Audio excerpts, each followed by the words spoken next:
Hello Math learners! Welcome again sa ating YouTube channel, Learn Math Beach. This is the part 7 out of 7 ng 2020 MTOP Reviewer Grade 4 Elimination Rounds. Ito ang last part ng nasabing reviewer. So without further ado, let's get started!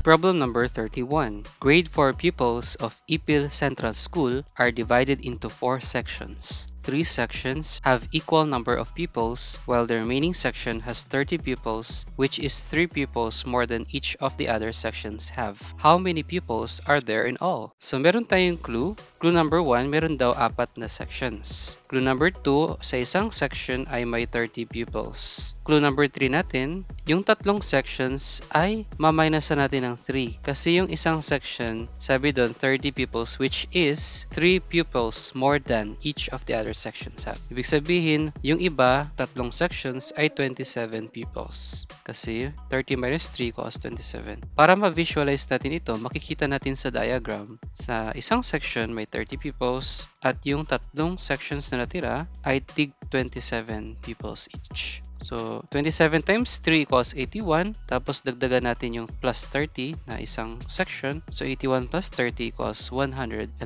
Or pwede nating i-add lahat. 30 plus 27 plus 27 plus 27 equals 111. Don't forget the units or 111 pupils. Pwede namang 111 lang, pero mas maganda kung complete answer. So, the final answer is 111 pupils. Next problem, please. Problem number 32. Grades 1 to 6 pupils of Libertad Elementary School brought boxes of seedlings for tree planting. There were 20 seedlings in each box. If each grade brought 3 boxes, how many seedlings were there in all? Sa ating solution, meron tayong given ang isang box merong 20 seedlings. Kaya step number 1, find the total number of boxes from grades 1 to 6. So meron tayong 6 grade levels from grades 1 to 6. Times natin sa 3 boxes kasi each grade level, sabi sa problem, nagdala sila ng 3 boxes each. So 6 times 3 equals 18. 18 boxes lahat. Ngayon, step number 2, i-multiply natin ang 18 boxes by 20 seedlings. So 18 times 20 equals 360. Therefore, the final answer is 360 seedlings.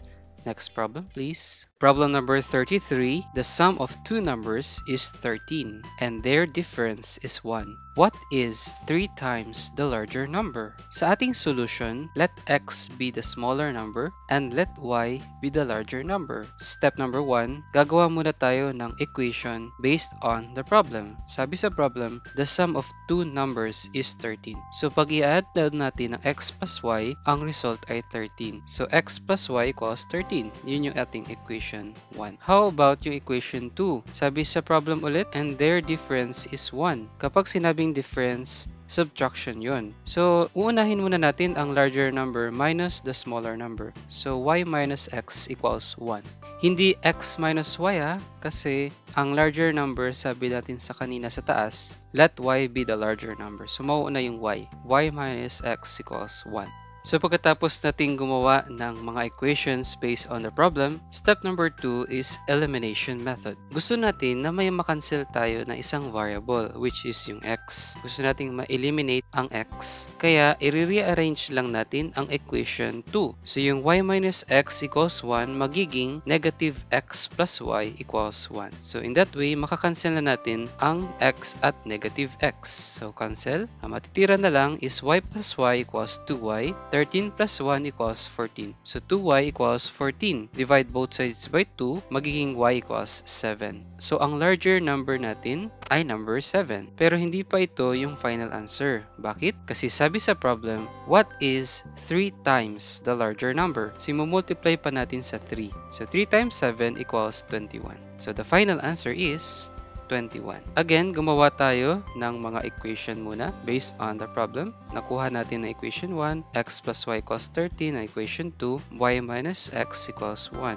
Next step is elimination method. Nakuha natin y equals 7. And then, last, tinimes natin sa 3. So, 3 times 7 equals 21. Next problem, please. Problem number 34. A kilogram of mango costs 140 pesos. Rose has 650 pesos. How much more money does she need if she wants to buy 5.5 kilograms? So sa ating solution, may given tayo. Ang 1 kilo daw ng mangga o ng mango ay 140 pesos. Si Rose daw ay mayroong 650 pesos. So ang hinahanap, ilan daw yung kailangan pa niyang pera kung bibili siya ng 5.5 kilograms. So para makuha natin yung amount, step number 1, how much is the total cost of 5.5 kilograms? Take note guys, 5.5 equals 5.5. So 140 times 5.5 equals 770 pesos. Yun yung kabuang halaga ng 5.5 kilogram na mangoes. Step number 2,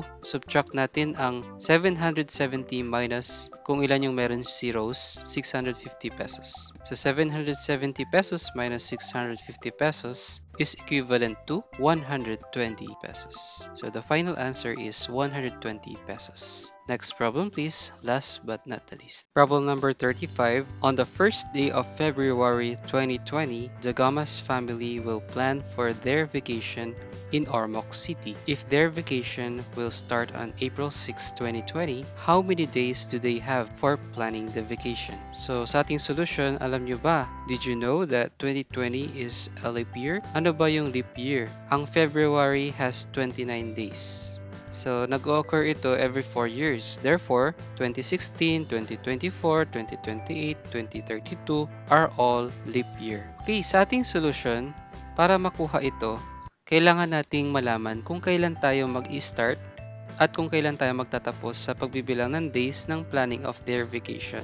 Sabi sa problem, on the first day of February. So, ibig sabihin, February 1 ang starting point natin sa pagbibilang ng days. Next is, binanggit, if their vacation will start on April 6. So, ang start ng vacation daw ay April 6. Ibig sabihin, hanggang April 5 lang yung pagpaplano. Bakit hindi kasama yung April 6? Kasi April 6 is the start of vacation na. Hindi na siya kasama sa pagpaplano. So, again, February 1 to April 5, yun yung bibilangin nating days. So, sa February 1 to 29, 2020, alam natin merong 29 days. Sa March 1 to 31 naman, 2020, merong 31 days. April 1 to 5, 2020, hindi kasama yung April 6, equals 5 days. So kung i-add natin, 29 plus 31 plus 5 equals 65 days. So the final answer is 65 days. Ito yung mga araw na meron sila para sa pagpaplano ng bakasyon ng Gomez family. Okay, so maraming salamat sa panonood ng video na ito.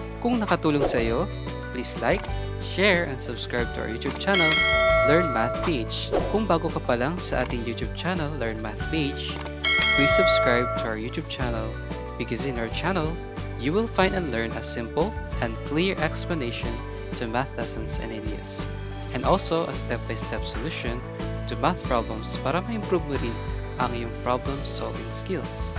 Or mamaster mo pa kung paano mag-solve ng problem-solving tulad ng mga math contests like MTAP, katulad dito. Kaya paki-turn on ang notification bell para lagi kang updated sa ating mga future and exciting na uploads. Laging tandaan ang ating outro message, every problem, there is and there's always has a solution. So love lots, keep smiling, and keep learning. Bye! Enjoy learning math. Salamat!